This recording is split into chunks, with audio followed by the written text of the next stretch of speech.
Developing right now on Morning News Now, economic escalation. This morning, Canada threatening dollar-for-dollar retaliation against the U.S. after talks failed to stop President Trump's 50% tariffs on Canadian goods. Now, $20 billion worth of imports could soon cost Americans more. We take this step reluctantly, but at the same time, we take this step confident that it is in the best interest of Canada. Also, it's being called Economic D-Day. The U.S. set to announce punishing new sanctions against Iran. We'll bring you the latest on what it could mean for your wallet. Also developing emergency out west. This morning, crews in Nevada working to contain an ominous, fast-moving wildfire burning dangerously close to homes and forcing the evacuation of tens of thousands of people. And tens of millions of people waking up to heat alerts with triple-digit temperatures forecast from coast to coast. We're tracking it all. Plus, contamination concerns. This morning, another food recall in the produce aisle after a suspected outbreak involving both E. coli and salmonella. Dr. Azar is here with what you need to know before you go get your groceries. And cosmic controversy. Today marks 20 years since Pluto was demoted from a planet to a dwarf planet, a reclassification that some space enthusiasts still can't let go. More on the decades-old debate and the growing movement to bring Pluto back to planet status. Actually, really is quite an interesting debate once you dive into it. In my mind, it still is a planet. Totally. I never demoted it in my head. Yeah, so there we go. Maybe it'll go back just like I think it is. Good morning. Good to have you on this Monday. I'm Joe Fryer. And I'm Savannah Sellers. Thanks for starting your week with us. We are going to begin our program in Washington, where President Trump is now waging this economic war on multiple fronts. Later today, Treasury Secretary Scott Bessent will hold a press conference where he's expected to announce new sanctions on Iran. It follows last week's threat from the president that an economic D-Day was coming for Tehran. Closer to home, the U.S. is spiraling into a trade war with Canada after talks collapsed Friday night. Canada is now vowing to retaliate after the U.S. imposed 50% tariffs on a range of goods. We've got a team standing by to talk about all this and so much more. We're going to start things off with NBC News political reporter Megan Brand, who is in Washington. Megan, let's start with Iran, because Treasury Secretary Bessent echoed the president's threat of economic sanctions. There was this op-ed for the Financial Times yesterday. What is it we're expecting from today's announcement? Hey guys, good morning. So he did preview potentially a little bit more of what we could expect to see in that op-ed for the Financial Times, calling this next move the end game, and writing in that op-ed, "At dawn begins an economic D-Day, the single greatest financial offensive ever marshaled against an adversary." So pretty strong words there from the Treasury Secretary.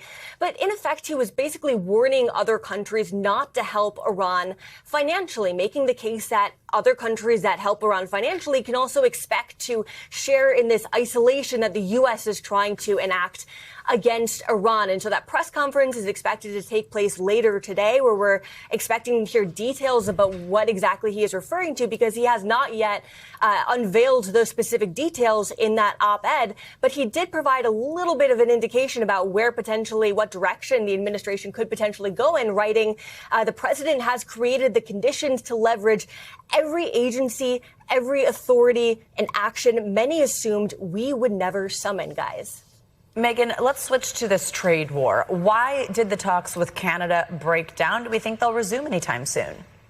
Yeah, so Canadian Prime Minister Mark Carney had indicated why these talks had broken down, saying that in effect the U.S. had asked too much and offered too little. And so he had made that announcement that he was going to bring those Canadian negotiators back to Canada, effectively breaking off these talks, saying that the U.S. had brought some last-minute changes that he had said in a statement were unfair, uneconomic, and called into question the reliability of any deal. And President Trump, meanwhile, lashing out over Truth Social over the weekend, saying in a post that Canada wants the benefits of being a state without being one. They have also charged our great farmers for many years massive amounts of tariffs.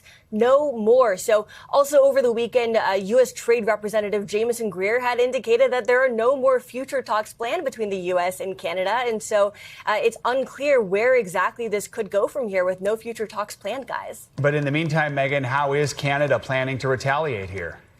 So Prime Minister Mark Carney had said that Canada would retaliate dollar for dollar, and that those tariffs on American imports into Canada can hit industries like dairy, steel, agricultural equipment as well, including other areas too. And so take a listen to what else Prime Minister Carney had to say during that press conference, guys.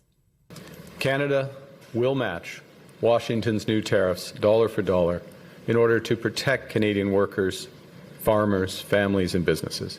Why does it feel like today Mark Carney is going to war? Trade war. The tone. Because we were attacked. Like you're at war when you get attacked. We got attacked. Those tariffs are set to go into effect on September 8th, he said. And meanwhile, U.S. Trade Representative Jamieson Greer has indicated that the U.S. would respond to Canadian retaliation, guys. All right, Megan Brand kicking us off in Washington. Megan, thank you. Let's now bring in Caleb Silver to talk more about this escalating trade war with Canada. Caleb, of course, Chief Business Editor of People Inc. and Investopedia's Editor-in-Chief, also creator of The Signal on Substack. Caleb, great to have you with us this morning. Okay, so last week we were talking about how it seemed like we were getting close to a deal. Fast forward, things have collapsed. What kind of impact is this going to have both here at home and in Canada? Symbolically a big one, but when you look at the dollar amount, it's not that much. We're looking at about $20 billion worth of goods, about 5% of the trade that we do with Canada, which is the U.S.'s biggest trading partner. We did about $800 billion worth of trade with them, so we're looking at somewhere around $20 billion. But it is things like wine, hockey stick cement, honey, paper, textiles, things that we buy on a daily basis. Just not that much in terms of dollar amount, but still significant because we're getting farther and farther away from a deal. And there are a lot of other things in the balance. Some things that are exempt are things like potash and fish and steel and aluminum and auto and lumber. Those already have tariffs on them. So we're already in a tariff war with Canada. It just got extended until we don't know when. You know, Prime Minister Carney has always maybe gotten a political boost by standing up against President Trump. But how big of a gamble is he taking here? A pretty big one, and it looks like Canada might have to replace the U.S. with other trading partners. Well, what does that look like, and who might those be, and who will do that amount of business with Canada? But don't forget, Canada is made up of 10 provinces. They're all very independent. They all want different things, so it's very hard to get a coalition to agree on what to agree with when there is a trade deal in front of them. But as you heard the Prime Minister say, this was untenable, he says, uneconomic, unfair, and undermined Canada. Where could this escalation go? Like, walk us through if this makes any sense for us to ultimately end up getting what the president wants. Yeah, well, ultimately, we get a lot of aluminum from Canada, a lot of rolled steel from Canada, a lot of autos are produced in Canada and then sold in the U.S. Those already have tariffs on them. Those tariffs could be increased. So you'll see some of the daily household items. There's already a ton of business that we do with them that is subject to tariffs. Those tariffs could be ratcheted up, and those products could cost more. All right, Caleb, thanks so much. Stick around because we do want to talk to you a little more after we check in overseas. For more on Iran's response to all this, let's bring in NBC News international correspondent Matt Bradley. He's in Tel Aviv. Matt, good morning. How is Tehran responding to the Trump administration's latest threat of sanctions, this economic D-Day? Well, I mean, they're brushing them off, and we've seen this before, because the fact is that when it comes to sanctions on Iran, despite what we've been hearing from President Trump and from Scott Bessent, economic D-Day, an economic reckoning that Iran hasn't seen before, the fact is that the Islamic Republic has seen all of this before. Before Russia invaded Ukraine, Iran was the most sanctioned government in the world, and had been for several decades. So there's not a lot that the U.S. can throw at Iran that they haven't seen before. And the fact is that this war has been going on now for the past 6 months, during which time Iran's economy has already adjusted to a wartime footing, and deprivation economically has always been a fact of life in Iran for the past couple of years. So this is probably not going to affect the kind of change that the administration is proposing that it will. Matt, what measures is Iran considering in retaliation? I mean, we haven't exactly, the fact is that the Iranians have already been using retaliation. They've been firing at various countries next to Iran. It looks as though the Iranians are going to continue their blockade, which is preventing the U.S. from getting oil and gas out of the region. So in terms of retaliation, they have very limited options, especially when it comes to the economic level, because, as I said, they are already so isolated and have been so isolated for such a long time. It's going to make any retaliation very, very hard for them. So, Matt, based on the situation on the ground and at sea, who has more leverage right now, the U.S. or Iran?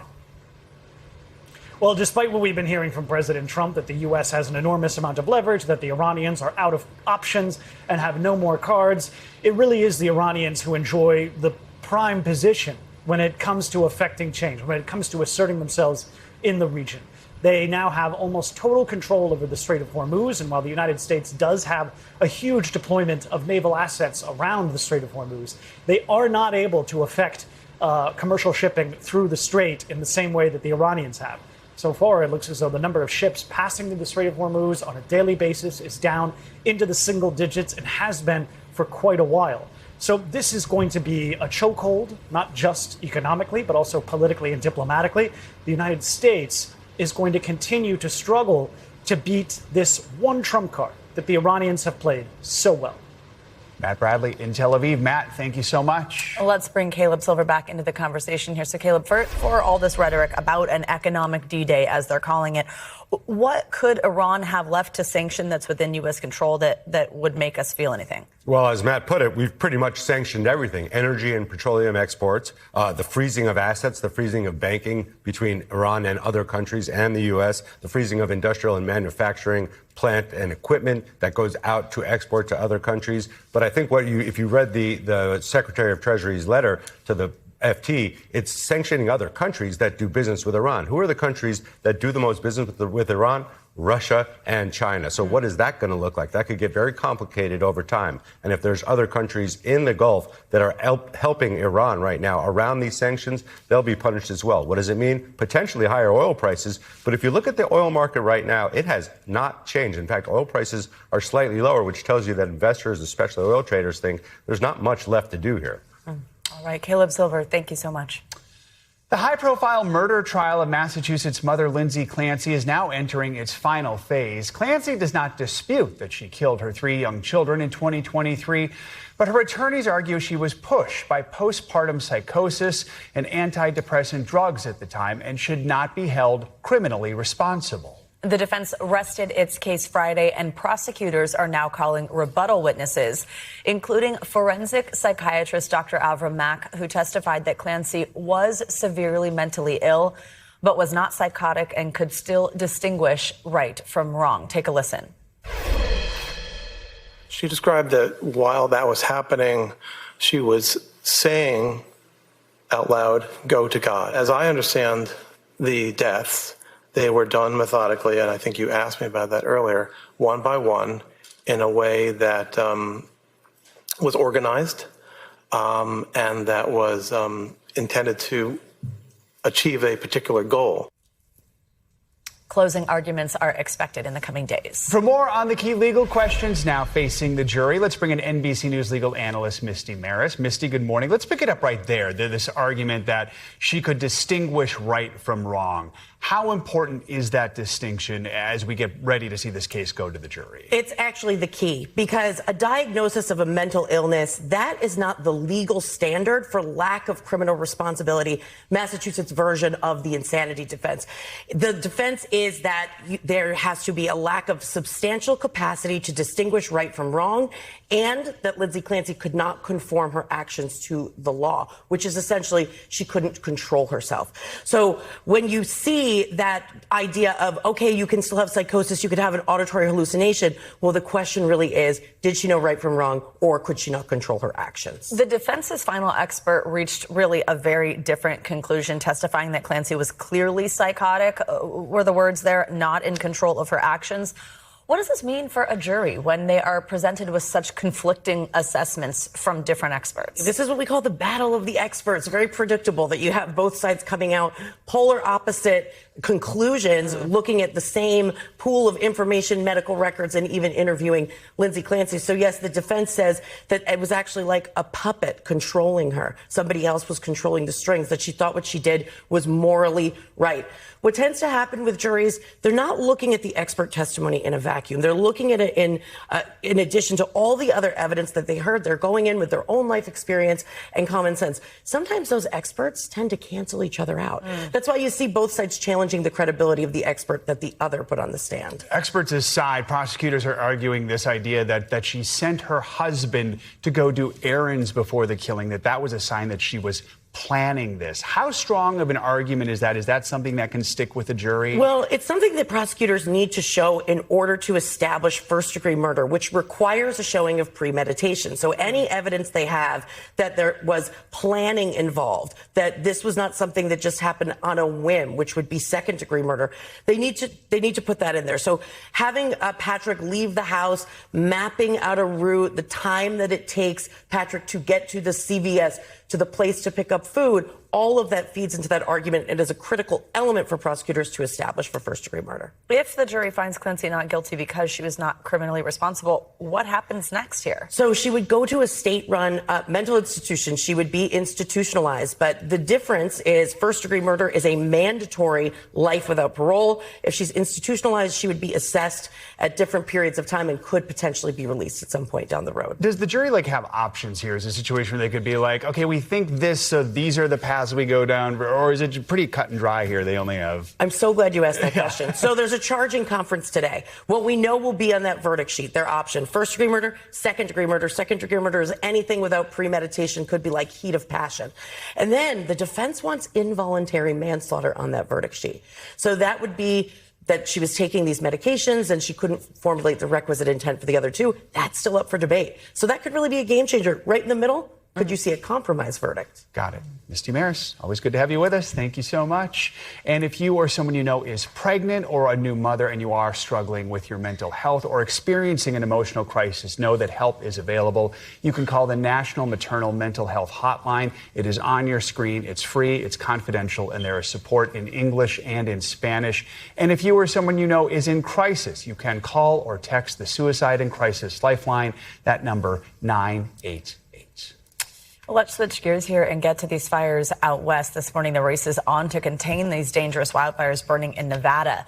36 hours ago, the Hawk Fire was a brush fire. Well, it has quickly spread across the hills surrounding Reno, with now tens of thousands of people forced to leave their homes. Complicating matters, crews are facing unpredictable weather conditions. That's making it harder to contain the flames. Officials are looking into whether this fire may have been set on purpose. That's just one dangerous weather event putting Americans at risk this morning. Close to 50 million people are under heat alerts across the country as this summer of severe heat continues to grip the nation. Let's bring in our NBC News correspondent, Steve Patterson, who is following all of this for us from Reno, Nevada. Steve, good morning. So first, just bring us up to speed on the situation where you are there in Nevada. What can you tell us about the containment and the evacuations at this point?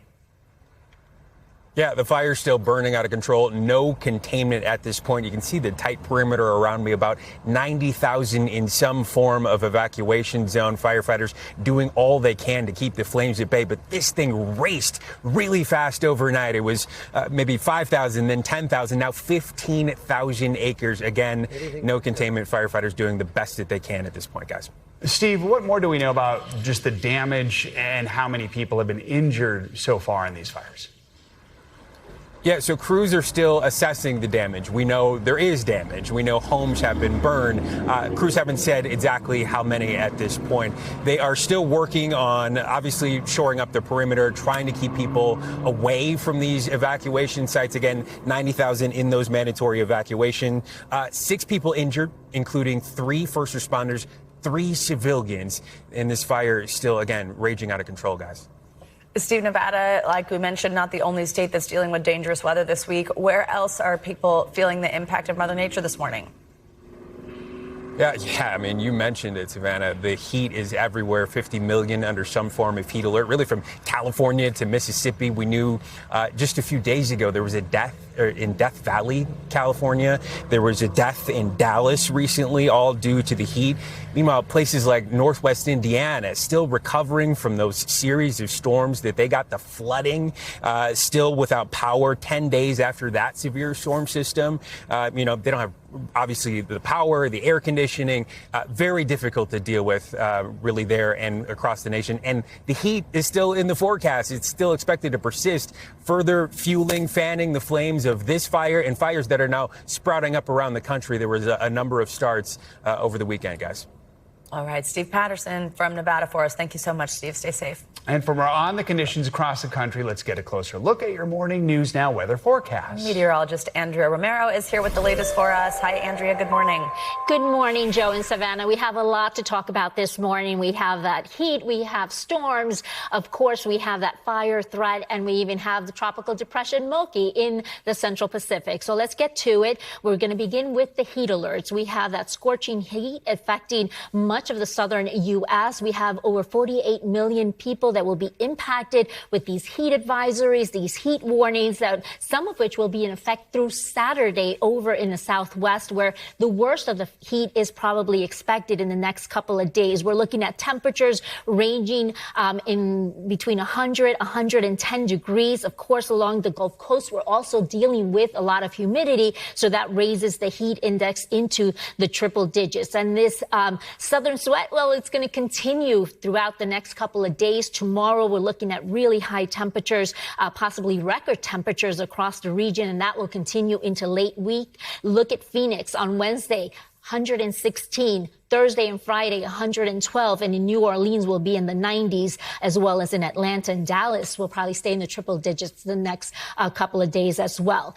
We're looking at the potential of records stretching all the way from Texas into California, with temperatures that will be challenging those record highs because they will be so hot. And of course, this heat is one of those ingredients that's leading to this wildfire threat that we've been monitoring. We have over 75 large fires in the lower 48s right now, and we're expecting those conditions of heat, of dry weather, and of course those gusty winds to continue, with that elevated risk of wildfires developing and continuing, stretching from the Pacific Northwest all the way down into the southern plains. Now, the severe threat, as far as severe weather, we have 6 million people at risk for wind gusts, damaging hail, and the possibility of tornadoes, and that's over the northern plains as well as the southern southeast of part of the United States. Of course, in the northern plains, we're talking about that monsoonal moisture that's interacting with a front. We're expecting strong to severe storms on the northern plains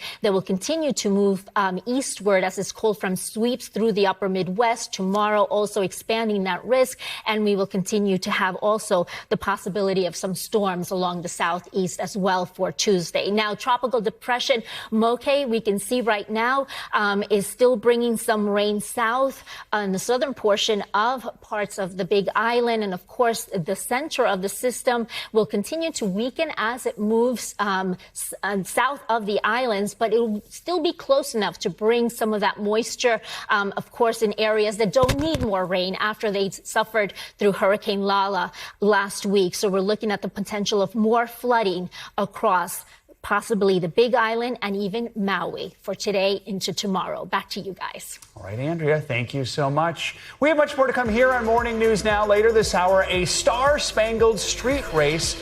Some of the world's top IndyCar drivers whizzing through the nation's capital over the weekend. We'll take you to Washington for the historic Freedom 250 Grand Prix. Up first, though, after the break, royal return, new information about Harry and Meghan's big move back to the UK, and just how long they plan to stay. We'll be right back.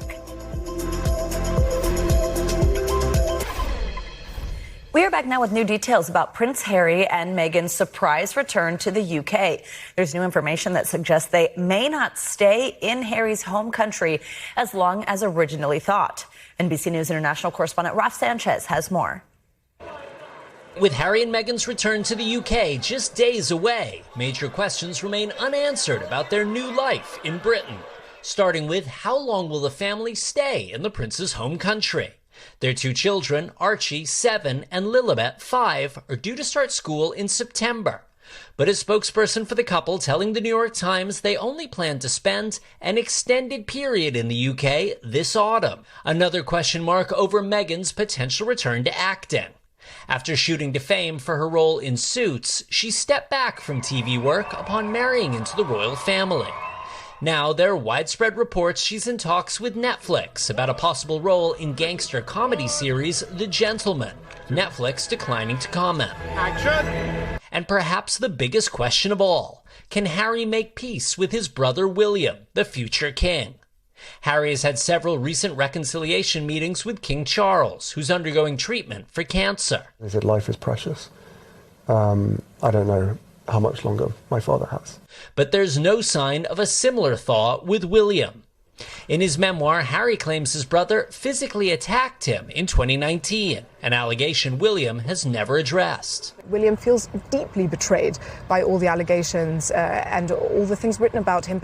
The last time the brothers were publicly seen together was 2 years ago at a family funeral.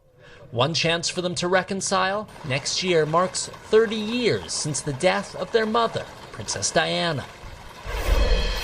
And another key question is what Harry and Meghan's security arrangements will look like when they move to the UK. Harry lost a major legal battle here in Britain last year, trying to get his taxpayer-funded police bodyguards back. He said at the time his family wouldn't be safe without them. It isn't clear what's changed since then, and the UK government says it doesn't comment on security issues.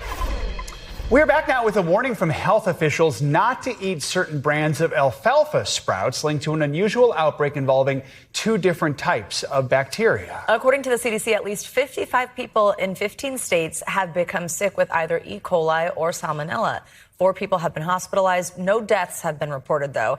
Health officials have linked the illnesses to alfalfa sprouts produced by Minnesota-based Everything Sprouts.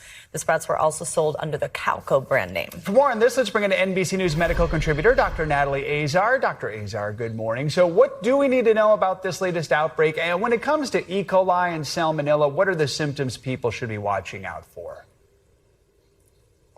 Yeah, so I think as diarrheal illnesses go, if you have mild illness from either E. coli or salmonella, they could technically be indistinguishable. You're going to have diarrhea, nausea, vomiting, some stomach aches. I think a couple of pearls that our viewers might want to take is that with E. coli, typically the onset of symptoms is around 3 to 4 days on average, and it's really characterized by quite severe stomach cramping and can occasionally also lead to some bloody diarrhea, whereas salmonella usually happens a little bit more quickly, usually within 12 to 36 hours of exposure, and is really characterized a lot by headache and aches, sort of almost feeling like a viral syndrome. This is something that's really important. It does appear to be linked to these alfalfa sprouts, and so it's just so important on viewers and listeners to make sure that they're paying attention if this is the kind of food that they're consuming, that they're aware of what product is being recalled.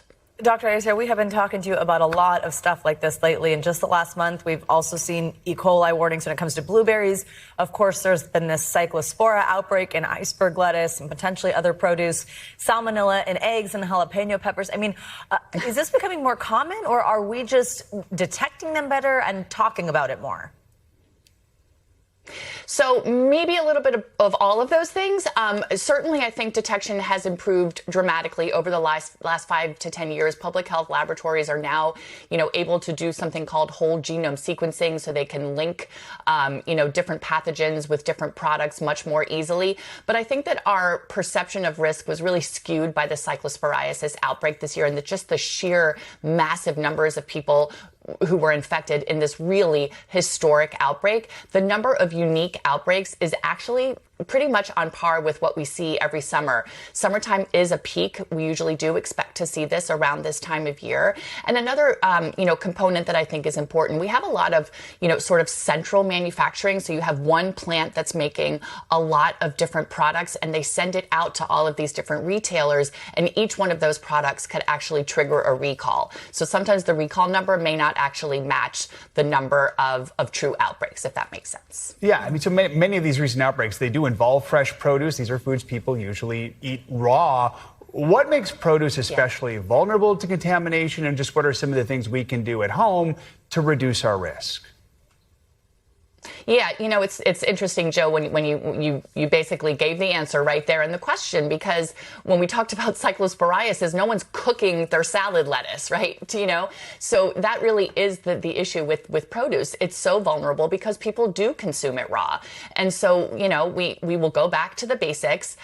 For a lot of the pathogens, a really good washing, 1 minute, cold water, maybe with a vegetable scrub brush, but being really careful not to cross-contaminate. E. coli coli and salmonella, it's not just fresh produce. We know that they can contaminate eggs and meat and poultry. And so it's really important to keep those types of, your cutting board and your utensils separate and washing your hands thoroughly and just really paying attention. I mean, I think that's the biggest thing for the consumer is to make sure that they're aware that the product that they're eating does not match something that's being recalled. And it's important to re-emphasize that the vast majority of our food supply is in fact safe to eat. I've continued eating fruits and vegetables all summer, but just with that awareness in mind.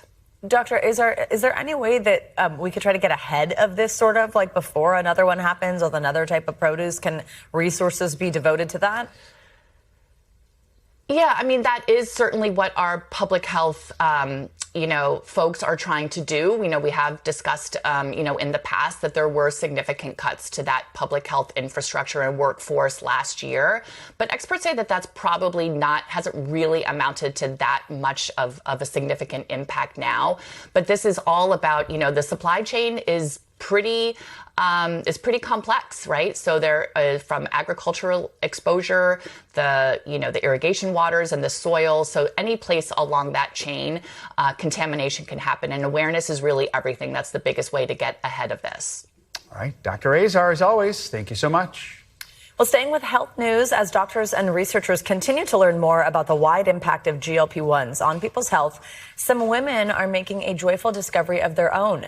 The term Ozempic babies is trending on social media after women taking GLP-1 medications reported unexpected pregnancies. Reporter Briseida Landaverde from NBC Connecticut spoke to experts about the possible connection.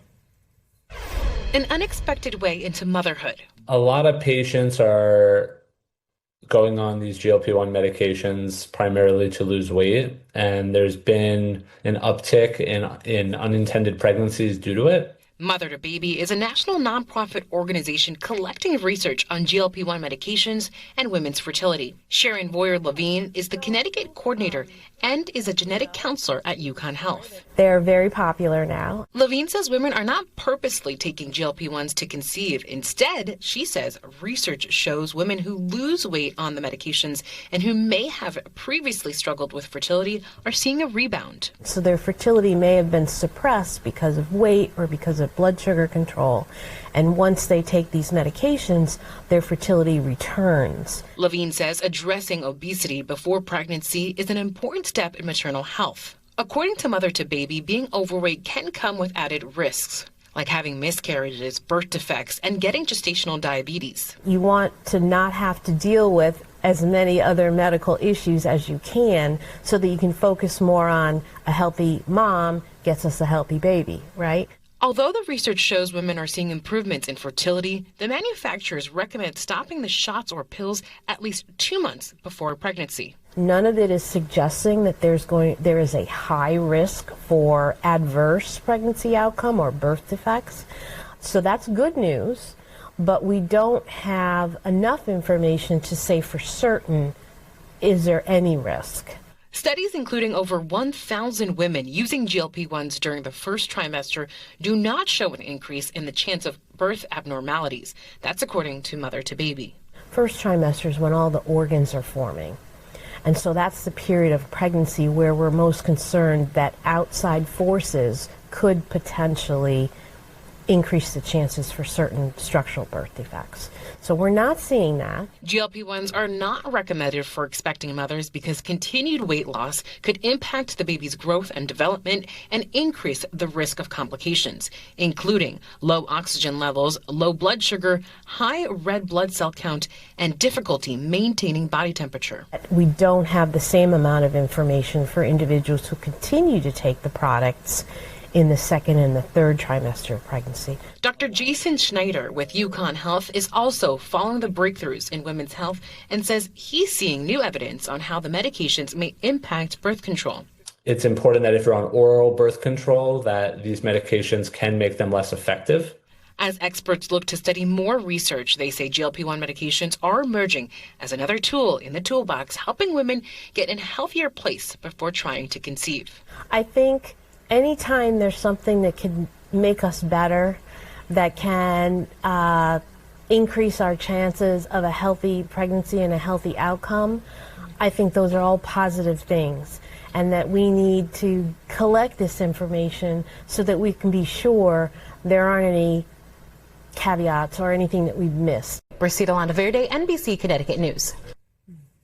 Well, coming up, it's the demotion that launched a decades-old debate. 20 years ago today, Pluto was reclassified as a dwarf planet, sparking the ire of many space enthusiasts. So what's behind the cosmic controversy, and why are some people pushing to give back Pluto's planetary status?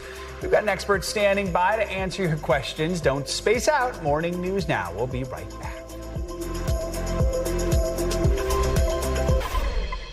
We're back now with a new warning for the parents of kids with e-bikes and e-scooters. Doctors now say they are seeing a massive spike in accidents and hospital visits involving those high-speed toys. Our NBC News Chief Consumer Investigative Correspondent Vicki Nguyen has more. You see them on sidewalks and streets across the country. Electric scooters, bikes, and even trikes equipped with motors that enable them to hit speeds up to 30 miles an hour. But with no federal rules on the minimum age for riders, more and more kids are hopping on. Jamie Klein gave his son Garrett this e-trike for his 12th birthday, thinking it was safe with a max speed of 15 miles an hour. Do you think people looking at this realize how potentially dangerous it can be? No, not until you get on it. Klein says while riding, Garrett looked over his shoulder to check on a friend. When he turned back around, he slammed into a parked car in their Stoughton, Wisconsin neighborhood. If you saw what happened to Garrett, you would understand that the angle of the seat and the handlebars, if you were to impact something, your body is just going to pivot forward. This is what hit his face. X-rays show Garrett shattered his right cheekbone, an injury that required 3 surgeries to rebuild his face.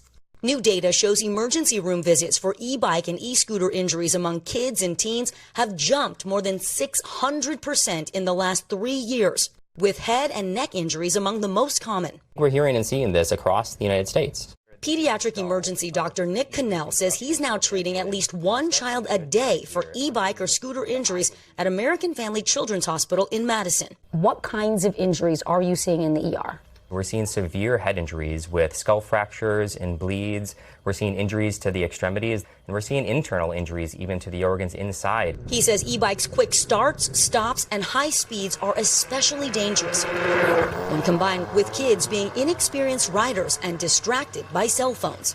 I don't think that parents truly know the severity of the injuries that we're seeing with this. Experts say before buying one, parents should check the age recommendations, talk about the risks, and make sure their child always wears a helmet. As for Garrett, the now 15-year-old is ready for sophomore year. What are you looking forward to now that he is mostly recovered?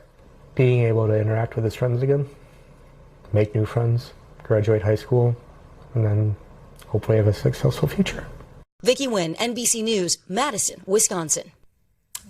You may not remember this, but 20 years ago today, our solar system changed in a pretty dramatic way. It wasn't a breakthrough or some kind of interplanetary discovery. No, 2 decades ago, Pluto was downgraded from a full-fledged planet to a dwarf planet. And for some, the sting of that cosmic demotion has never gone away, and they have been fighting to return Pluto to planet status ever since. For more on this debate, let's bring in Dr. Seven Rasmussen. She is an astrobiologist and author of the book Cloudy with a Chance of Starships, How the Drake Equation Reveals the Odds of Life in the Cosmos. I don't think we're going to talk about the Drake equation today, but we do want to talk about Pluto. First of all, just walk us through 20 years ago how we got here, how the process worked to demote Pluto at the time. Yeah, absolutely. So what happened 21 years ago is that another dwarf planet called Eris was discovered. Eris is has twice as long a year as Pluto does, and it's actually more massive. And suddenly we had to reckon with the fact that maybe there's a lot of planets out there. So in 2006, we made the executive decision to kind of have a cutoff for the solar system so that we have 8 planets and then an unknown number of dwarf planets that would be discovered afterward. Now we have 5 dwarf planets. Walk us through what the criteria is. Like, what's a planet, what's a dwarf planet, and what it is that, like, Pluto's missing for full planet status? Yeah, so a planet has to be round. So, you know, all the solar system planets are notably very, very round. It has to orbit the sun. An exoplanet orbits another star. Our planets orbit the sun. Our moons, not planets, orbiting planet. The third qualification is the really sticky one. You have to have done something called clearing your orbit. And that means that you have to have swept up all of the junk in your orbit and congealed it into your own mass in order to count as a planet. Pluto hasn't done this. It lives in a region called the Kuiper Belt, where comets and asteroids and dust and all kinds of things are living. It has not congealed the Kuiper Belt into itself. Sounds like a Roomba.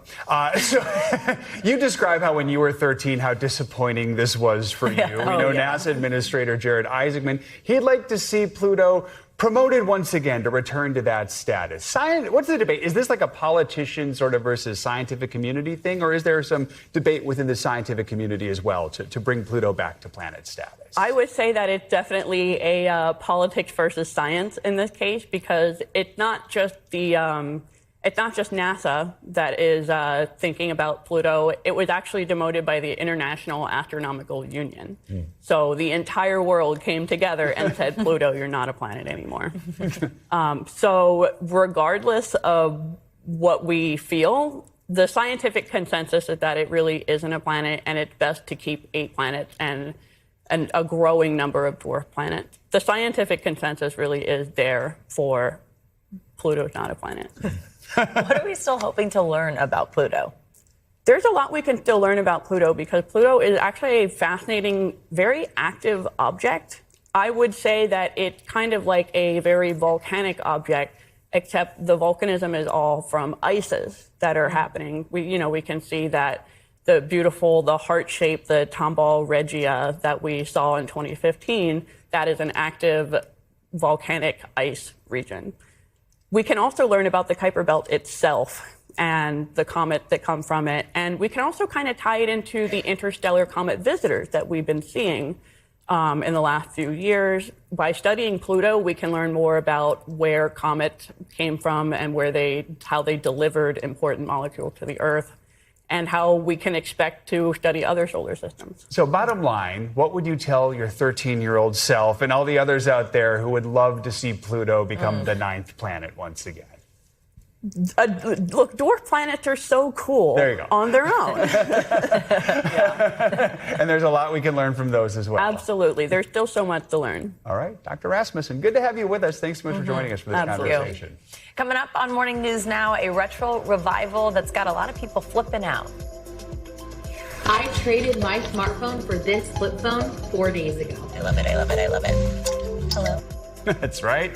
Flip phone is making a comeback. How companies are putting a new spin on that old classic. So hold the phone. Morning News Now and Brian Chung. We'll be right back. Finally this hour, yet another retro style is making a major comeback. After roughly a decade of tablet-style phones dominating the industry, major phone manufacturers are pushing to make flip phones popular again. NBC News business and data correspondent Brian Chung took a look at the pros and cons of carrying phones with these screens that can fold in half. Hey, if anybody needs to make a call, I've got a phone. It was the status symbol of the 90s and early 2000s, when phones used to flip, hello, and slide. Hello? And even the trendiest stars couldn't pick up on the next big thing. All right, I don't know how to work this. But oh, have the times changed. And we are calling it iPhone. Touchscreen smartphones ushering in a new era. Fancy features to call, text, take pictures, shop, and scroll social media. Still, that single flat screen couldn't compare. I traded my smartphone for this flip phone 4 days ago. I love it. I love it. I love it. Hello? History has always kind of repeated itself with phones. Went from brick to flip to brick with full keypad to brick with a touchscreen, and now we're flipping back. Companies including Samsung and Google releasing new generations of foldable smartphones. To switch phones, you have to be open to what's new. But could a foldable from Apple, rumored to come out next month, be the one that people will really flip over? If and when Apple jumps in the game, does that mean that foldable phones are coming for everyone's pockets? Not everyone's pockets, unless they've got big pockets, literally and figuratively, because they cost a lot of money and they're pretty big. These phones start at $18.99, but at least some may be willing to open their wallets, with estimates showing a 20% growth in the market for foldable phones this year. Ahead of what could be a brand new foldable iPhone, we're going to test out two devices already out on the market, starting off with the Google Pixel 11 Pro Fold. This is a phone that expands to an 8-inch screen and has 3 cameras on the back. And also the Samsung Galaxy Z Fold 8. This expands to a 7.6-inch screen with this kind of passport-style shape and has 2 cameras on the back. The phones are actually lighter than your standard iPhone Pro Max, but some of the biggest questions is the middle crease distracting, and how do these phones hold up with constant opening? The idea that you're closing a screen can be more prone to breaking, right? It's fundamentally a screen sandwich, and that can cause issues. As for the screens, they were large enough to be used as an e-reader or to watch your favorite show. The dimensions on the Z Fold 8 are basically exactly the same as your Kindle. The size comes with some compromises. I have to hold this thing with 2 hands, so I got to tuck this under my arm to make sure I don't drop anything. The larger screen did help me multitask and take nice photos. What I can do is flip this around, use the better cameras on the back, and take a nice selfie. Look at that. Look at those pearly whites. But the true test may be winning over the billions of smartphone users around the world. So give it an open. Oh. Just too big for me. Yeah. Also, like, you're at work and it's like noticeable when you're not supposed to be on the phone. Yeah. The iPhone 17 Pro is already, what, $1,400 already? Yeah. So it's not a bad price. So you'd be open to spending the little extra money for this? For sure. Yeah. Do not need anything bigger, but I think it's cool. A cool factor that may bring these phones into the fold. All right, thanks to Brian Chung for that report. The number one most important reason to have a flip phone is to dramatically hang up on people. Exactly. So if you can't do that, then I don't care. Yeah, no, I know. And it's just too big.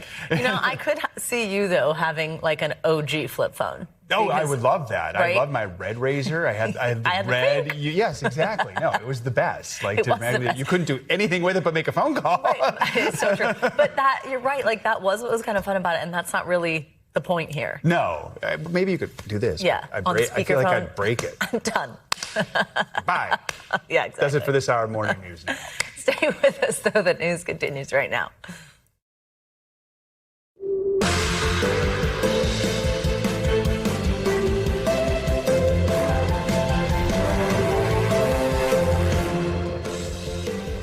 Good morning, and thanks for kicking off your work week with us. I'm Savannah Sellers. I'm Joe Fryer. Right now on Morning News Now, states of emergency, a deadly and unrelenting heat wave bringing triple-digit temps back to the southwest. Highs in some spots could touch 115 degrees. Farther north, Mother Nature's sizzle fueling a massive wildfire, now forcing thousands in Nevada to leave their homes. The latest including another dose of severe storms that could be on tap for today. Also this morning, a tale of two economic tussles might once again force America's consumers into a jam.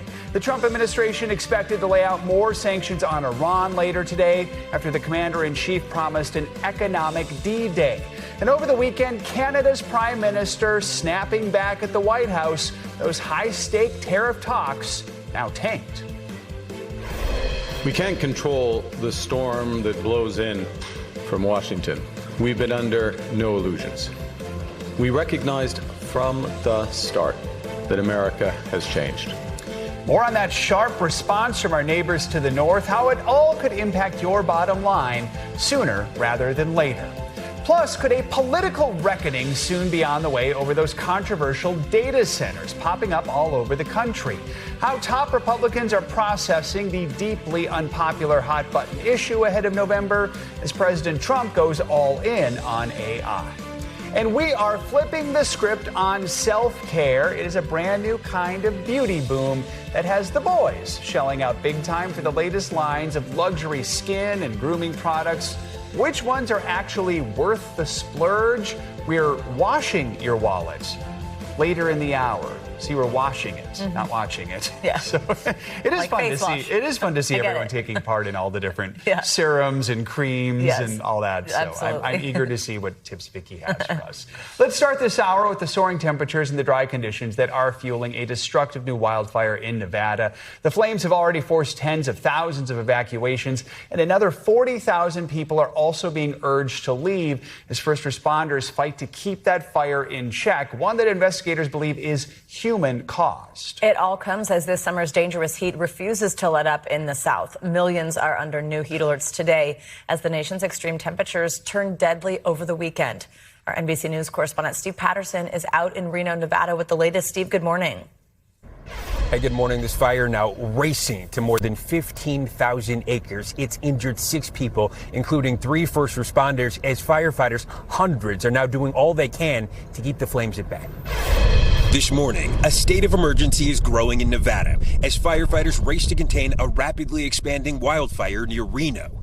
From the ground and the air, authorities now saying the fire was human caused and an investigation is ongoing. The fire exploding in size over the weekend, destroying homes and forcing more than 40,000 people to evacuate. We slept in the car last night. It was a little rough. Video showing the scary moments as dark smoke and embers filled the air. Came out the front door and it was literally right at the very top of this ridge. An additional 45,000 residents are also being encouraged to leave. With our wind conditions, with our fire conditions, if you're in the yellow and you can leave, please leave. Hot temperatures and high winds adding to the challenges for firefighters on the front lines. It comes as almost 50 million from California to Mississippi remain under heat alerts. Some parts of the Southwest expected to reach up to 115 degrees today. Dallas reporting its first heat-related death of the season over the weekend. The heat also a concern in Indiana. Thousands are still without power and air conditioning, more than 10 days after severe storms wreaked havoc on the region. It's been absolutely horrible. More storms are expected in other parts of the country, while many Americans look for relief from the wild end of summer weather. Officials here say several structures have burned, although they're still assessing the damage. The fire, meanwhile, is burning out of control. No containment as firefighters are doing the best they can to keep a perimeter around city centers. Send it back to you. All right, Steve, thank you. For more on the fire out in Nevada, we're joined now by Reno Police Chief Corey Solferino. Chief, thank you for joining us. We know it's a busy time for you right now. I mean, what are some of the biggest challenges your department has faced since these fires started? What's the most difficult part here? Difficult part is just communicating people to understand not to wait until the evacuation order to go to start packing. So we're trying to make sure that everybody understands to have that go bag ready, have your important documents, have your medications, have your pets and your family reunification plans already in set. So when that evacuation order is set to go, that they leave. We've called in emergency staffing. We've worked well with our regional partners, with the Nevada State Police, with Washington County Sheriff's Office, Reno Police Department, emergency staffing for the next 96 hours to make sure that we're providing the support that we need to the firefighters so they can get in and protect life and property. So we know, we heard from Steve, tens of thousands of people are having to evacuate at this point. Walk us through how that process is going and also where people are going. What is the safe thing for them to do here, especially as conditions are changing so quickly? We've got wonderful partnerships with the Reno Sparks Convention Visitors Authority, so that is our emergency shelter. Currently, we also work well with our casino industry. Most of the hotels in Reno are nearing max capacity. We have, like we said earlier, about 45,000 that are initially displaced, with about another 40,000 that are sitting in the watch area. So we just want to make sure that people aren't waiting to the last minute to pack. That number one, our job is to protect life. Number two, to protect property and make sure that all of our first responders have the ability to access these areas as this wildfire just continues to chew up real estate. And we know life and property are the priorities right now. We also do know, as we mentioned, officials have said the fire is human caused. That could mean intentionally set. It could mean accidental. So many of these fires do tend to be human caused. As investigators look into this, what are some of the pieces of information they're looking into to try and figure out how this all started, and why is that so important? Just the origin of the fire in some backcountry. We haven't had fires back there in several years. So just the origin of the fire was unique, to say the least, not near a major roadway. So as we continue to make sure that the investigation is ongoing and that we make good decisions moving forward. Chief, what's your message to people, maybe including those who aren't under a specific evacuation order right now, but what do you want people in your community to be thinking about, to be preparing for right now? understand that we know how difficult it is to pick up and leave everything that you own left behind, that we are, again, emergency staffing levels. So we've got an additional 45 plus officers just with the Reno Police Department dedicated to patrolling these areas, making sure victims are displaced, that their property is protected, that people aren't taking this opportunity to go loot or take any property away from their homes, and that first responders truly have access when they need to. One of the things with living in Reno for the last 40 years is the Washoe Zephyrs and our winds in the afternoon tend to pick up. And that's when that uncharacteristic fire behavior just changes and eats up real estate. So we want to make sure that we've got enough routes into and out of these areas, make sure that our first responders that are literally just doing great work have access to all the points for emergency. All right, Reno Police Chief Corey Silferino, we appreciate you taking the time during this busy time to speak with us. We are thinking of you and your community right now. Thank you, sir. Let's get a closer check now after that with our Morning News Now weather. Yeah, meteorologist Andrea Romero joins us with the forecast. Andrea, good morning.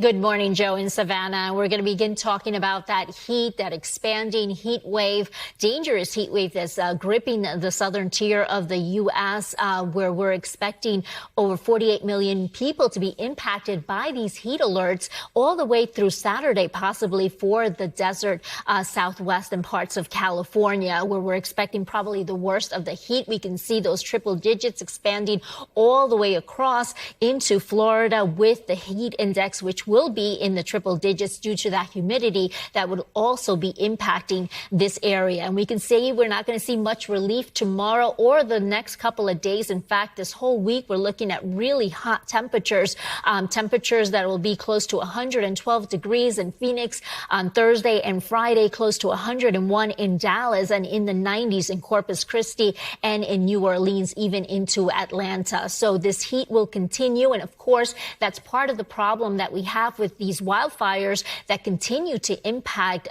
We have over 48 wildfires that have been basically developing, and we're monitoring across parts of the lower 48. And we can see all these red flag warnings that are also impacting the Pacific Northwest. And of course, we saw those devastating images of what's happening in Nevada. So remember, if you are in those areas where we are seeing the development of these wildfires, make sure you already start taking those steps beforehand, pack your clothes and be ready for those evacuation orders so you can move quickly as soon as they're issued. Now we can look here as far as storm activity. We do have strong to severe storms on the northern plains that will be possible today. We have a cold front that will continue to move towards the east, sweeping through the upper Midwest tomorrow.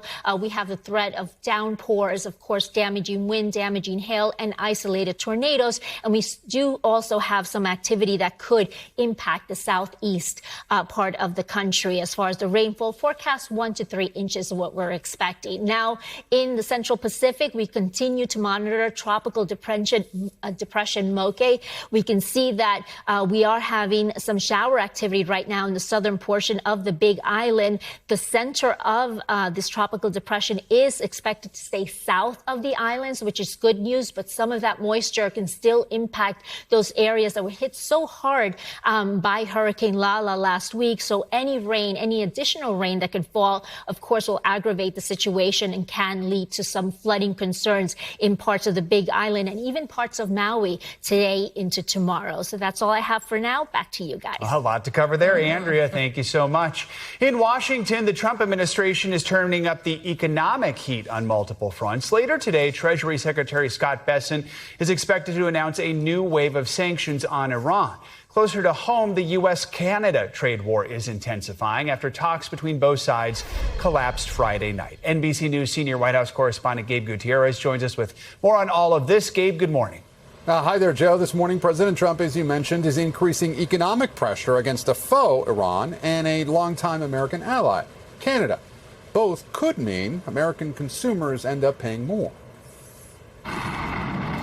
Today, nearly 6 months into the Iran war, President Trump is promising a crushing economic operation with new sanctions expected. In a new op-ed, Treasury Secretary Scott Bessent writing, quote, "At dawn begins an economic D-Day, the single greatest financial offensive ever marshaled against an adversary." This morning, Iran's foreign ministry responding, saying it will, quote, "show no leniency toward the aggressors," And while the president promises the war will pay off, oil is going to be down at lower than it was even just a little while ago. Iran is also threatening that if other countries cooperate with the U.S., quote, not a single drop of oil will leave the area, as gas prices in the U.S. remain above $4 a gallon. All this comes as a trade war closer to home is also intensifying. President Trump posting Canada wants the benefits of being a state without being one.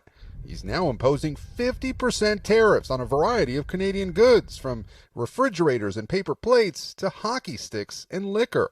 I love tariffs. I love the word. It's made us rich as hell. Trade talks between the U.S. and Canada collapsed late Friday night. Some of our best friends are the worst offenders that treat us the worst. Canada now vowing to retaliate with new tariffs on the U.S. after Labor Day. Canada will match Washington's new tariffs, dollar for dollar. The president's latest tariffs will impact about $20 billion worth of U.S. imports from Canada. In Colorado, this auto repair shop owner is bracing his customers for higher prices. Why is this so much money, for some headlights and, a bumper? I had to explain to him that, hey, the way it is nowadays, everything's kind of increased in price. As for Iran, the president seems to be moving away from using military attacks and instead focusing on economic pressure instead. In his op-ed, the Treasury Secretary writing what he calls total financial isolation could make the need for American force unnecessary. Joe. All right, Gabe, thank you. Well, let's continue this conversation with NBC News chief business correspondent Christine Romans. Christine, good morning. So first, let's just rewind and talk about how and why these talks broke down. What went wrong here? Yeah, so it looks like, now keep in mind, in Canada, there is broad support for standing up to the United States. The president's insults and threats over the past many months saying that Canada should be a 51st state, calling the Canadian government nasty. These are things that have really resonated inside of Canada. So there is support inside Canada for Carney to stand up to the United States. And it will mean pain. We're talking about 5% of what Canada sells to us will have significant tariffs that could mean higher prices for people here in the United States. So we'll see if there's support in the United States the way there is in Canada. Yeah, that's my next question here. If you live in America and if you live in Canada, what is this going to mean for you? How will you feel this? I mean, a goose down jacket coming here, that could cost a lot more money. If you are a contractor in the United States, there are, I think, 36 different kinds of plywood. They're going to have a 50% tariff. We're talking about dairy products, a bunch of clothing, even Christmas decor, furniture, hockey sticks. These are the things that will likely cost more and pretty quickly. Remember, those tariffs went into effect on Saturday. On the other side of it, you've got Canada saying dollar for dollar, it will retaliate. So that's on steel, dairy, appliances, agriculture equipment. And what's fascinating to me is some of these states, in fact, some of these very important battleground states for the upcoming midterm elections, their biggest client, their biggest customer, their biggest trading partner is Canada. So any retaliation that Canada does could actually hurt these states that do so much business with Canada and actually mean job loss in a worst case scenario there. So there could be a lot of political pressure. This is not a pain-free conflict here. Given the sheer size, just the amount of trade that goes on between us and Canada, I mean, how significant, how unusual is a trade war like this? So the good news is we're talking here 5% of what Canada sells to the U.S. So it's a small, this is a $900 billion trading agreement, a huge relationship. And so the good news is this is a little bit. The bad news is these two sides aren't even talking anymore. Is this the beginning of tit for tat that rolls into a true trade war here? That's what we just don't know, and that's what the concern is. There also are already steel and aluminum tariffs from a year ago, 50 big tariffs there that are already on Canada. So the disruption to the pretty integrated U.S. Canadian auto industry is still kind of up in the air. It's disruptive at a time when American consumers are already paying higher prices. And this is not something that relieves. In fact, I'll make a point about beef. The United States on Friday, the president on Friday said he was going to drop some tariffs on quotas for beef to allow beef to come into the country. That could help lower prices. The president has also said tariffs don't raise prices. So what is the American strategy here? Unclear. On top of all that, then we're keeping an eye on what happens with Iran later today, what new sanctions we could see there. When it comes to gas prices, could any of the decisions made by the Trump administration here raise those prices anymore? I mean, that is the fear. You have gas prices at $4.10 a gallon. You compare that with a year ago when they were $3-something, $3.15. Before the war, they were $2.98. I'm watching oil prices closely this morning because they're drifting a little bit lower here. But the big question in the markets is if this is, as Scott Bessent, the Treasury Secretary, says, is maybe the best way to really put the pain on Iran, why hasn't it been done already? And why didn't they do it before you had this military action that began in February? What is, again, what is the strategy from the United States? Started with war, then we're talking about ending the war with 2 months of a memorandum of understanding that now has expired, and now it's more economic sanctions. And what happens with China? China is the big purchaser of Iranian oil. Does China say we're not going to buy this anymore? Is China on board with the U.S., or is China comfortable with Iran being a thorn in the United States' side because it gives China some breathing space in our strategic competitor relationship with China? There are a lot of moving parts here. So we'll see what happens. All right, Christine Romans, thank you as always. We are watching another wave of key primary races this week. Tomorrow, voters will head to the polls in 3 states for a series of runoff elections to determine who will be on the ballot this November. Comes as NBC News has learned that Hakeem Jeffries, the top Democrat in the House, recently met with President Trump's son-in-law, Jared Kushner. NBC News Capitol Hill correspondent Ryan Nobles joins us with the details. Ryan, good morning. Hey, Joe, good morning. Among the key races we are watching, a Republican runoff for the Senate seat held by the late Lindsey Graham in South Carolina, with Graham's sister Darlene facing a popular congressman. Meanwhile, with Democrats hoping to flip control of Congress in the fall, we are learning more about that possible back-channel meeting involving a top lawmaker and one of the president's closest unofficial advisors. New details this morning about a recent meeting involving President Trump's son-in-law Jared Kushner and Hakeem Jeffries, the top Democrat in the House. A source familiar with the meeting telling NBC News the two recently met privately to discuss areas where Democrats could work with the president. The New York Times, which first reported the encounter, said it happened in recent weeks and that housing, immigration, and the high cost of living were among the topics. Kushner is not officially part of the administration, but has worked behind the scenes as an envoy on Middle East issues. It's one thing to have a meeting. It's another thing to see something real come out of that. News of that meeting comes as President Trump's influence over his party is being put to the test amid a sagging approval rating. Just 33%, according to one recent poll.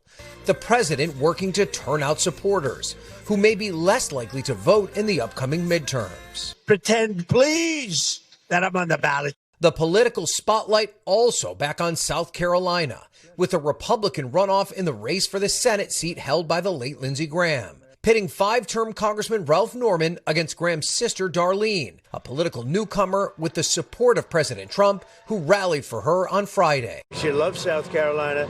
She's going to be a great senator. But some Republicans question her readiness, especially after this moment in a debate last week. I'm just going to be honest here. I'm not on national security. I'm not that informed on national security. Her opponent seizing on that fumble. She's a propped up candidate. There is no training on the job.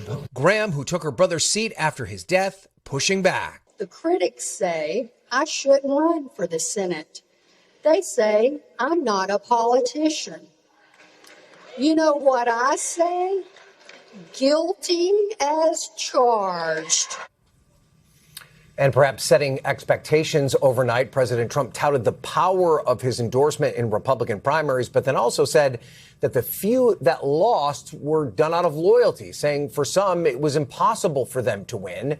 Darlene Graham, though, is hoping Trump's unequivocal endorsement is enough to win over some skeptical South Carolina Trump supporters. Joe. Big day tomorrow. All right, Ryan, thank you so much. Well, closing arguments are set to begin in the closely watched murder trial of Lindsay Clancy. Prosecutors argue the former nurse was criminally responsible for killing her 3 young children in 2023, while the defense says she was suffering from postpartum psychosis at the time. NBC News correspondent Emily Ikeda is outside the courthouse in Plymouth, Massachusetts with more. Emily, good morning. Hey there. Well, this case has become a legal and cultural lightning rod for postpartum mental health, with people tuning in from across the country and, as is expected today, turning up in person to witness what will likely be a final day of testimony in Lindsay Clancy's murder trial. We should warn you, some of the details are disturbing.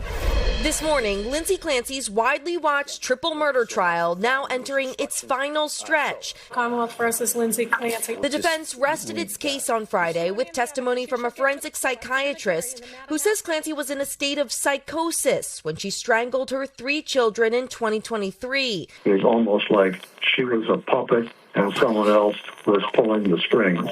The televised trial has drawn nationwide attention, particularly exploding on social media, with tens of thousands of videos weighing in on both sides of the case. I am not in support of Lindsay Clancy. I am Team Lindsay. Last week, hundreds gathering outside the courthouse in support of Clancy. Her defense does not deny she killed her kids, but argues she should not be held criminally responsible because of postpartum mental illness, worsened, they say, by more than a dozen powerful medications prescribed in the months before. While prosecutors allege the former labor and delivery nurse's actions that day were deliberate. This was a woman who acted intentionally, rationally, and swiftly to accomplish a very specific goal: to kill. Arguing Clancy intentionally sent her husband out on errands while she strangled their children and then threw herself out a second-story window, leaving her partially paralyzed. Jurors have already heard from dueling medical experts, first responders, and family members. She told us that she had thoughts of harming the children. Even Clancy's now ex-husband was called to testify, saying this about a conversation they had days later. She said she heard a man's voice telling her that if she didn't do it now, she would lose her chance. Clancy, at times, overcome with emotion as the details were shared in court. We're going to take a break this time. Soon her fate will be in the hands of a jury, which will decide if Clancy's actions were the result of a psychotic break or a calculated killing. It's asking the jury to look into Lindsay Clancy's mind and make a determination about what her state of mind was at the time the crime was committed. And we're expecting the prosecution to wrap up their rebuttal witnesses today and then move in to closing arguments. Legal experts say this could come down to a battle of the experts in which the jury members find most credible. Back to you. All right, Emily, thank you. Now to some breaking news out of Illinois. Sean Grayson died Sunday. He was the former Illinois sheriff's deputy serving a 20-year prison sentence for killing Sonia Massey in her home. Grayson's attorney confirmed his death but did not provide further details. The 32-year-old was convicted of second-degree murder last year for the fatal shooting of Massey, who called authorities over a possible prowler outside her home in July of 2024. Grayson shot her in the face in her kitchen. Her killing sparked protests across the country. In response, Illinois passed the Sonia Massey Act, requiring law enforcement agencies to more closely review applicants' pasts. Grayson was diagnosed with colon cancer before Massey's killing. In May, he did seek medical release under an Illinois law for terminally ill prisoners, but he was denied that request.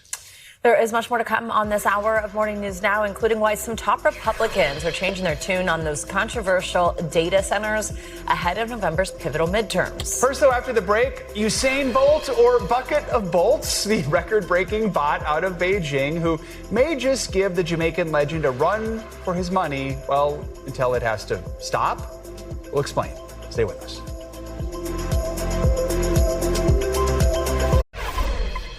We are back with a robot that's giving Jamaican sprinting legend Usain Bolt a run for his money.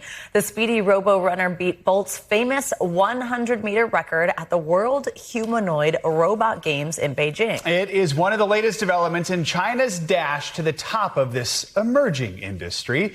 NBC News International correspondent Janice Mackey-Frayer joins us now from Beijing with more on all this. Hey, Janice, good morning. Hey guys, good morning. It's back to the future here. There are 2,000 robots, 700 teams, the weightlifting final about to get underway.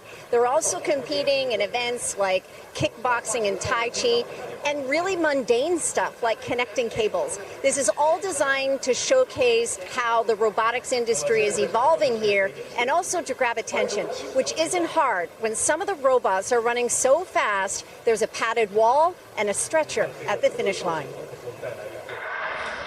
Chinese robots are now outrunning the world's fastest humans. Tiangong smashing Usain Bolt's world record in the 100 meters, then broke its own record in the 400 meter with its trademark lean that's going viral here called the Shy Run. The tournament meant to display feats of science, but also how seriously China has made robotics a national priority here. This engineer saying the consumer market is the real goal. A lot of robotics companies in China are building machines that can box or kick better than most people. But the bigger test for robots here is in skills that are useful. Things like folding laundry and stacking boxes, the sort of at-your-service tasks that have long nurtured the notion robots could one day have a place in homes. Andrew, this is very good. Thank you, sir. Yet none of what's shaping the future here will be in the U.S. anytime soon. The Trump administration banning imports of newly made foreign humanoids and quadrupeds, citing national security concerns. While China has a clear lead in manufacturing and scaling robots, the technology itself still has some kinks, fumbles, and sparks. This flame out last week capturing attention. A reminder that in all the high-tech hype here, maybe the human race is still ahead. There's entertainment value in this, too. People can be wowed by the speed of some of the robots, but truth be told, everyone here seems to prefer when they trip over their own feet.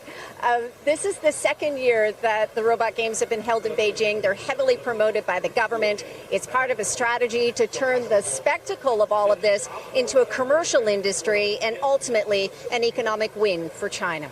Joe and Savannah, back to you. It's like America's Funniest Home Videos, but with robots. It's so true. The wipeouts or something. All right, Janice, thank you so much. Appreciate it. Coming up, are those AI data centers becoming a midterm make or break for some GOP voters? When we come back, how Republicans are weathering the big tech storm in the face of some dismal approval numbers ahead of November. That's next on Morning News Now.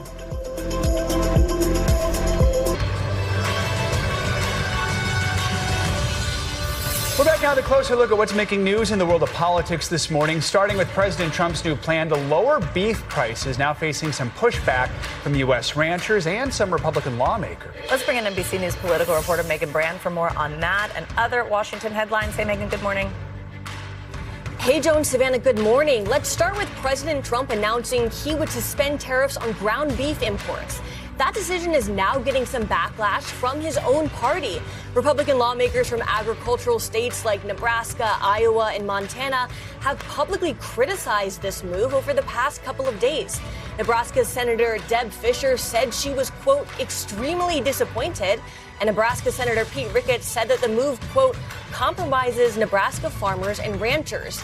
Congresswoman Ashley Hinson of Iowa called it a bad idea, and Senator Tim Sheehy of Montana said that the move would harm ranching families. Let's turn next to 2028. Senator Chris Van Hollen, a Maryland Democrat, acknowledged on Meet the Press that he's floating a presidential campaign. He said he was kicking the tires and testing the waters, basically making the case that he doesn't think Democrats have put forward a clear alternative to the Trump administration. Several other Democrats have also acknowledged that they may consider a presidential run, including California Governor Gavin Newsom, Kentucky Governor Andy Beshear, and former Vice President Kamala Harris. Finally, let's go to the White House, where White House Press Secretary Caroline Leavitt is preparing to leave her role. Now we're learning more about where she's heading next. She told reporters that she will work for the Trump-aligned super PAC MAGA Inc., which is where she previously worked before joining President Trump's 2024 presidential campaign.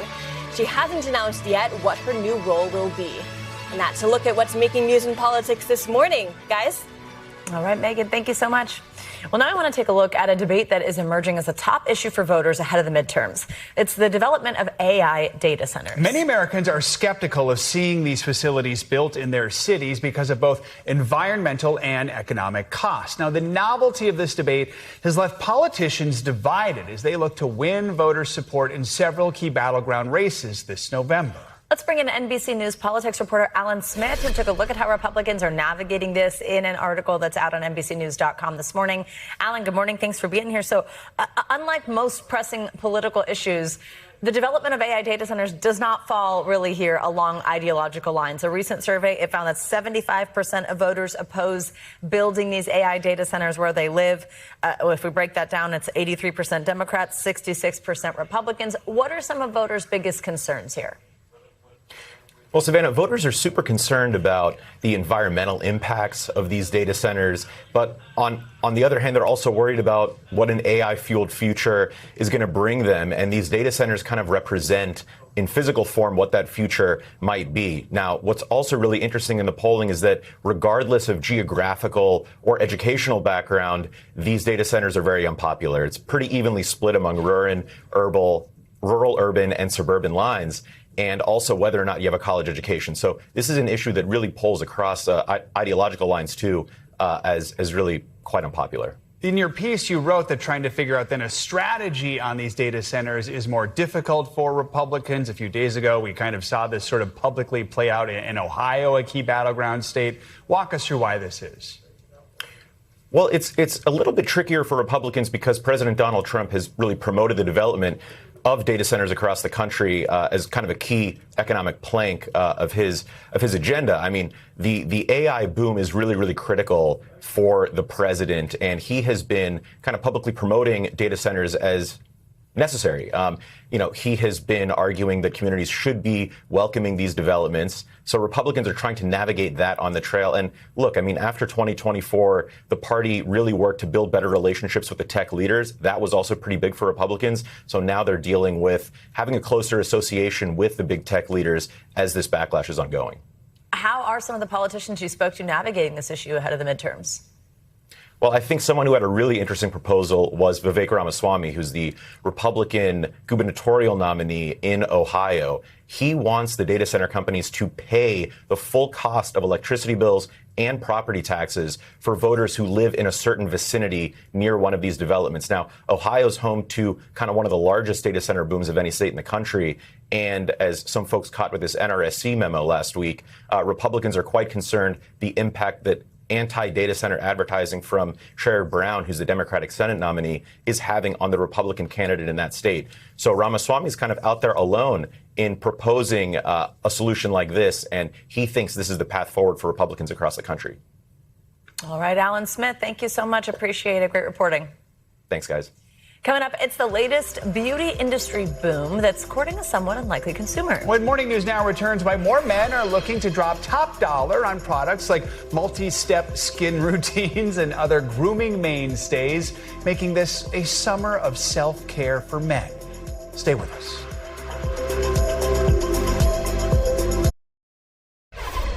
We are back with the next frontier of AI, talking to your chatbot without annoying everyone around you. From whisper detecting earbuds to sound dampening masks, tech companies are working on new ways to keep your AI conversations quiet. NBC News Chief Technology Analyst Joanna Stern tried out some of the new technology for us. Joanna, good morning. Good to have you with us. So tell us about the devices you got to try. What is it they're supposed to do, and how well do they actually work?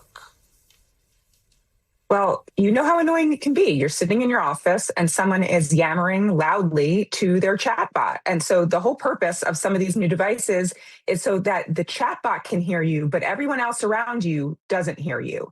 And so one of the first devices that's coming out later this fall is called the subtle earbuds or the voice buds. And I'm not joking, just whisper and it will detect the whisper. It will hear the whisper, and it does transcription. It can do back and forth with your chatbot. You can do a phone call, and it was pretty amazing in some of the demos. The second thing that I've been testing out, and again, I'll say this is a little weird, are these masks, or should I say muzzles, that people are wearing. They cancel out the sound. They sort of dampen the sound. So there are microphones in the mask, so only what you say into the mask is what is heard. But yeah, people are wearing these things, and I don't know what we can really talk about. Society we're doomed.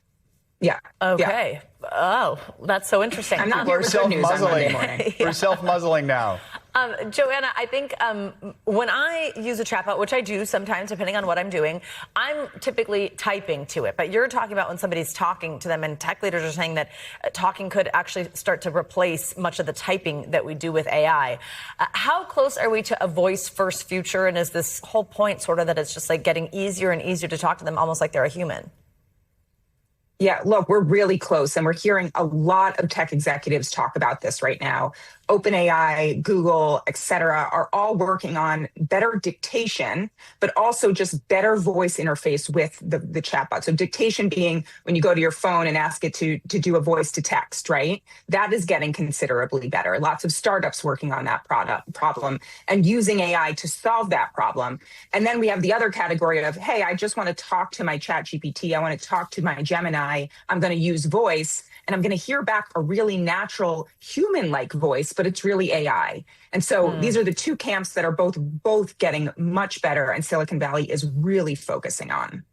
No matter what the voice sounds like, there's a privacy catch here. The person next to you might not hear what you're saying because you have a muzzle, but the AI companies still could. What should people keep in mind before having some of these conversations? Yeah, look, I think it's a weird catch here. We're talking about people around us not hearing, but yet everything we say is going to a big tech company, largely if we don't have the right settings turned on, being used as training data. So the first thing I always tell people is you can go into the settings and you can turn off using some of your chats as training data. That's a big one. Another big thing is you just want to watch what kind of sensitive information you're sending, right? You don't want to be sending your tax information. You don't want to be sending all of your personal identifiable information, social security, address, phone number. Watch sending that information. Joanna, how much do you just see this industry exploding? Just like basically these tools and all these other things to help us, use AI better? I see it absolutely exploding from a tech perspective. There are so many startups. I mean, it really does feel like the beginning of the smartphone age where we had apps, just, tons of new apps. There's an app for that. We remember that, right? Everyone is creating apps, and it feels like that right now. Everyone is creating new AI apps, or they're creating new AI devices. And so I think that's going to be huge. But I do think that we are seeing a big pushback from the audience, from the customer, saying, I don't actually need all of this tech. And if you're going to do it, you better do it in some privacy respecting ways. We're seeing that backlash to the data centers. We're seeing that backlash to AI in general. I think we're going to see similar backlash to some of these tools. All right. Joanna Stern, thank you so much. All right, let's dive into the booming business of men's beauty. These days, it goes way beyond shaving cream. More men are getting into multi-step skin care routines, even spending big bucks on Botox and on laser treatments. But with so many options out there, it can get overwhelming. So we have NBC News Chief Consumer Investigative Correspondent and News Now anchor Vicki Nguyen looking into it. Vicki, good morning. What's a guy to choose? Good morning to you both, Joe. I know you know all of this already, but for the rest of you guys, set aside the bar soap for scrubbing your face. Sales of men's grooming supplies have topped $7 billion last year, according to research firm NIQ, and it is a trend that is only growing as social media and video calls make all of us pay more attention to how we look. Men certainly now investing in products and procedures to put their best faces forward. This is a get ready with me. This is my evening skin without any filter. I feel like it's already toning my skin. From multi-step skincare routines. Step 5, vitamin C serum. To anti-aging tricks. This is what will have you looking like you're 20 when you're 50. Eye, face, and red light masks galore. More men investing big bucks in beauty. Women have been ahead of us for way too long. Get on this trend. Look your best. Be your best. 60% of men report purchasing products to maintain their appearance. That's up nearly 20% from a decade ago. With Gen Z driving the surge, more than 2/3 using facial skincare products. And many sharing their secrets on social media with hashtags like men's beauty tips. Cleanser, toner, sometimes it's like serum. Hypochlorous acid, then I'll come in with a toner, exfoliating pad. I double cleanse, and then I rotate between retinol and niacinamide. Michael William, Ethan Pena, and Paul Hanna are all self-described skincare enthusiasts. What got you started on your skincare journeys? I started really having terrible acne in high school, and so I think it sort of was bred out of necessity. Work is really driving everything. We're living on camera all the time, and so it's like, I need this face to like look a certain way. It started with my girlfriend. She's taught me everything about skincare. Those self-care routines coming at a cost. How much are you spending on your skin and your hair care? $200 every 2 to 3 months. I think I'm in the same price range. It's an investment. I think we should leave it at that. Also cashing in on the men's beauty boom, celebrities. John Legend and The Rock launching their own skincare lines. We have peptides, we have hyaluronic acid, we have niacinamide. Justin Bieber recently partnering with wife Hailey on a special collection for her billion-dollar beauty brand, Rhode. But it's not just patches and potions.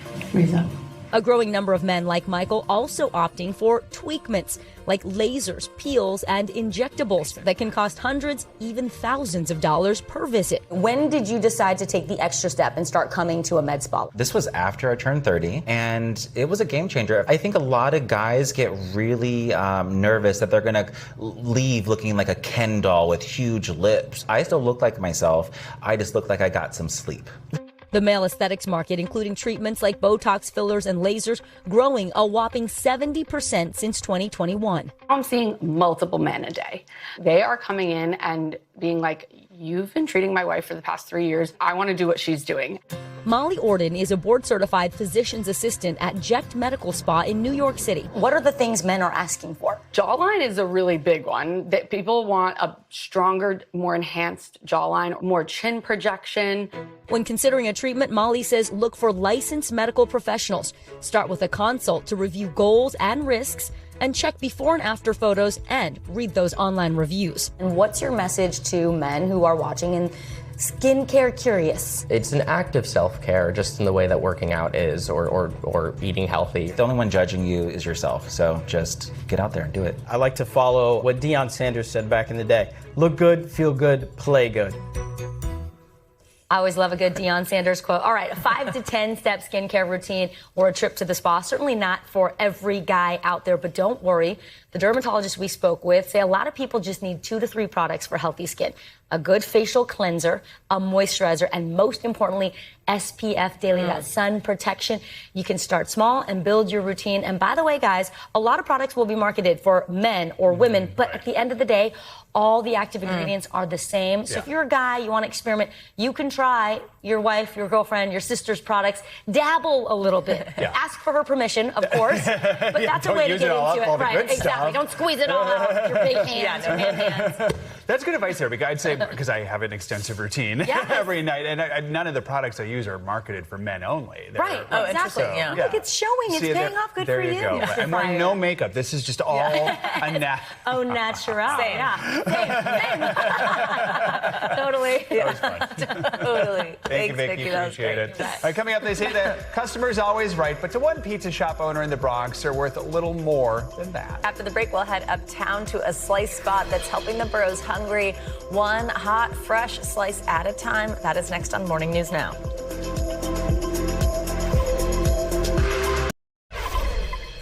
We're going to end this hour with the owner of a pizza shop in the Bronx helping his community one slice at a time. Reporter Andrew Siff from NBC New York brings us his story. There's a rhythm to making pizza, and it's how Daniel Romano of the Bronx makes his living. It's also how Romano makes living a little better for those in need. There was a gentleman who threw away a box of pizza, like the crust. An elderly woman, 60, 70, something in that area. She went in there, picked it up, and started eating it. I took her by the hand. I said, come over here. I brought her to the pizzeria, and I gave her a fresh slice of pizza. She got emotional. It was happy tears. It's the best way I could explain it. Because she wanted to eat. He posted a sign on his shop to the people eating out of the garbage. I have more love for you than you think. What do they say? Dan, I'm hungry. What happens? That's all they have to say, and I give them a slice of pizza. The new philosophy applies, no matter what the customer looks like. They're dressed to the T, and they asked me for a slice. They said, I don't have any money, can I? And I still don't say no.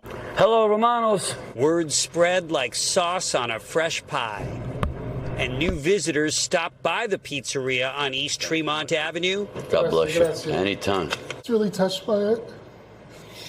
It's really a good thing that people do good things like that. The generosity warmed hearts in this working-class Throgs Neck neighborhood. Says crossing guard Fran Ricciardi, it's about watching out for those around us. You have people that ignore that, and then you have businesses that see that, and they care. You're welcome. Somehow it hasn't cost Romano extra dough. How do you stay in business that way? I'm here. I'm paying my bills. I'm paying my taxes. His simple act of pizza kindness. You hear the crunch? Even if it does cut a bit from the bottom line, pays dividends and reminds Romano what he learned from his mom. My mother, the Carmela Romano, may she rest in peace, she always told me one thing. A desperate person will always make a better decision on a full stomach than on an empty. If people are hungry and they don't have money, why not feed them? Wow. Our thanks to Andrew Siff for that report. Isn't that awesome? That is. That's going to do it for this hour of Morning News Now. Stay with us, though. The news continues in just a moment. We thank you for watching. And remember, stay updated on breaking news and top stories on the NBC News app or watch live on our YouTube channel.